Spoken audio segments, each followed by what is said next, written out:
latest Formula One Whisper video. This one, my second video in my series looking at Formula One races from the past. Let's dive in.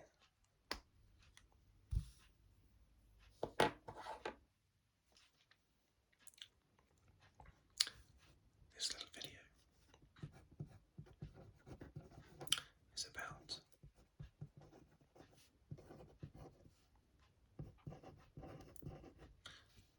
the Hungarian Grand Prix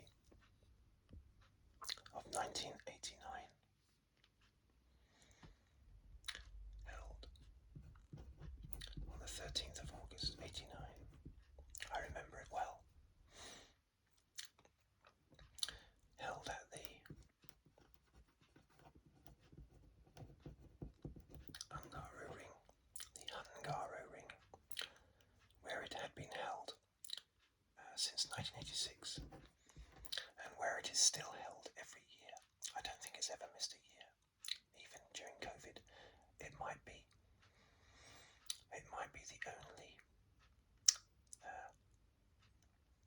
country, Hungary, that has hosted a Grand Prix at just one circuit for so many races on the trot. 1986 all the way up to 2021. That's impressive, especially as the track has never been a good one for overtaking. One of the worst. But it's always had good funding from the government, and that's basically what it comes down to. So even if the support isn't there from the fans in the stands quite as much as other Grand Prix, it's always had lots of funding. And good paddock facilities, pit and paddock facilities, that often takes Grand Prix off the circuit, like Brands Hatch. If the paddock and the pit is just not big enough, the infrastructure is not big enough or modern enough for Formula One. But well done, Hungaroring. Right, it was a 77 lap race. And amazingly, in 1989 each race had 39 entrants, 39 drivers. That's a lot. There's also a lot of teams as well. I think one of the teams, Eurobrun, only had one driver, but I think all the others had two drivers. And what you would have is 13 drivers would take part in pre-qualifying. And out of those, 4 would join the normal 26 drivers, and those 30 would then compete in quali, with the top 26 going through to the race.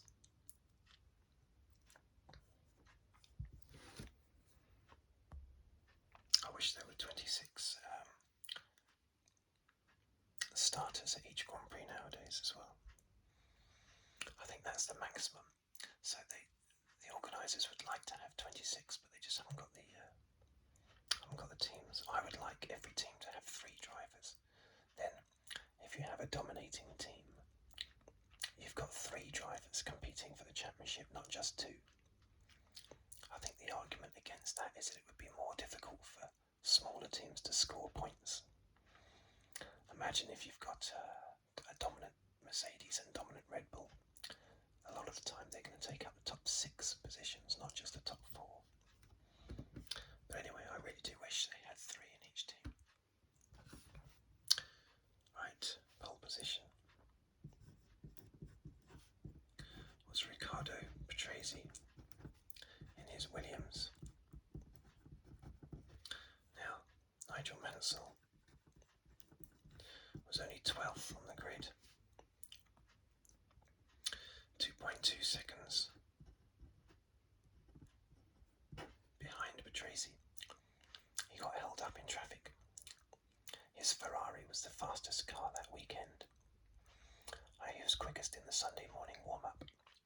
just got held up badly in the qualifying. So basically, the race starts. We're off. You got Patrese, Senna, Alex Caffey in the Dallara. I remember that. I remember thinking, what on earth is he doing there?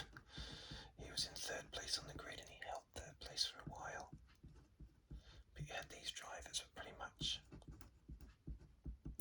the ones that were competing in the early laps. Patrese, Senna, Caffey, Boutsen, Prost, Nannini, Berger. And behind them, Mansell.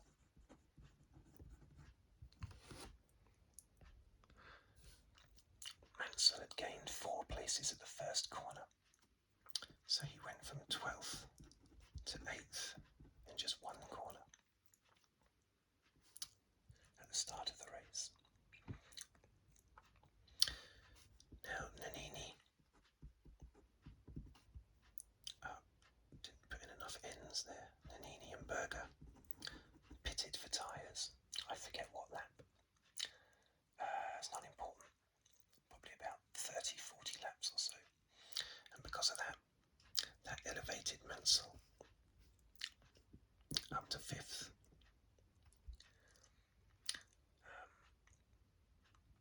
He then caught and passed Boutsen,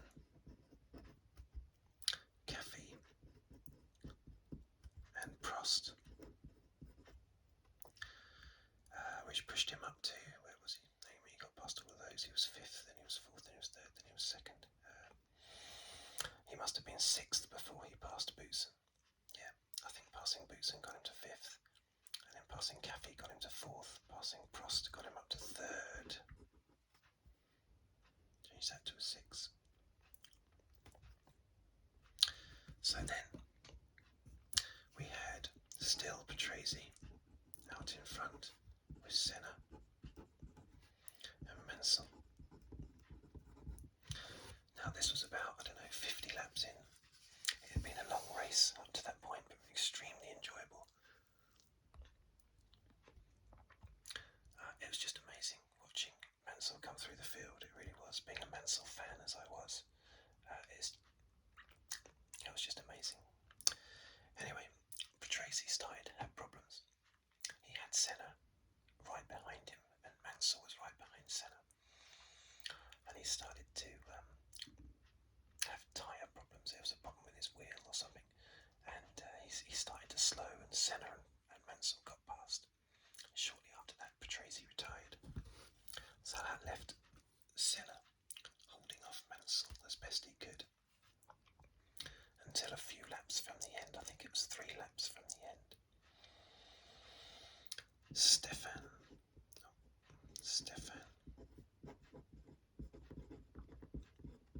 Johansson in his Onyx, a Prix qualifier.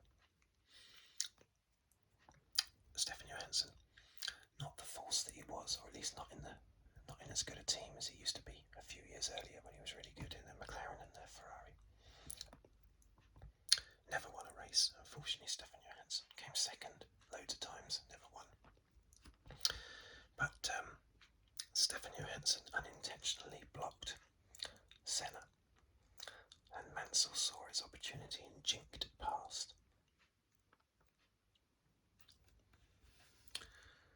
And that was it. Mansell had been held up behind Senna for some time. I wonder if it hadn't been for Johansson, I wonder if Mansell would have ever got past.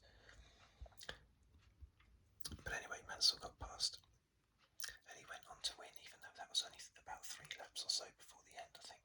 He went on to win by 26 seconds. Maybe it was longer than 3 laps before the end, because that's ridiculous. 26 seconds in 3 laps. So maybe it was closer to 10 laps. But anyway, he was so much quicker than Senna. 26 seconds he won by in the end. I'll give a rundown of the top 6 here.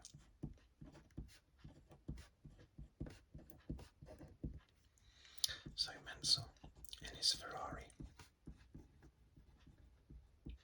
won the race.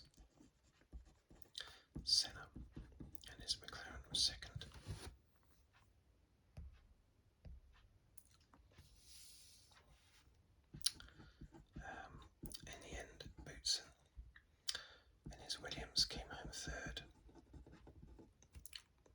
And then it was Prost and his McLaren.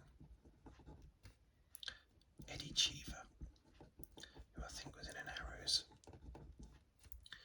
And then Nelson Piquet in a Lotus. Piquet came up from 17th on the grid to finish 6th, which was quite a good achievement. Poor old Alex Caffey came 7th, which nowadays would get you a clutch of points. But back then you got nothing. You only got points down to 6th place. Still a very good performance by Caffey, especially being 3rd on the grid.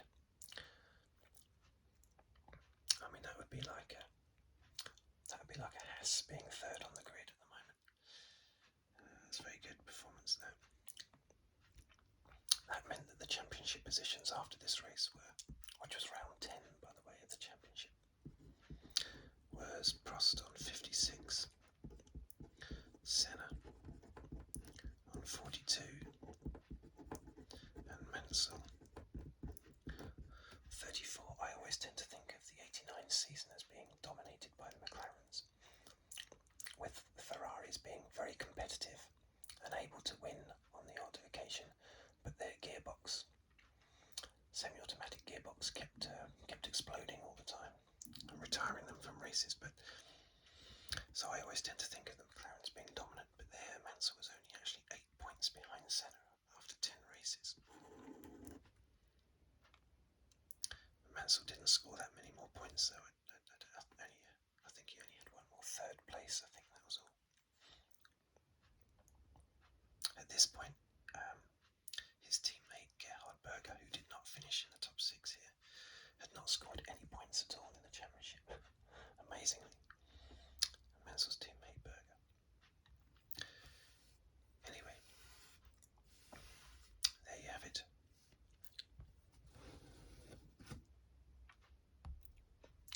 I hope you enjoyed that little rundown of events from the Hungarian Grand Prix from 1989.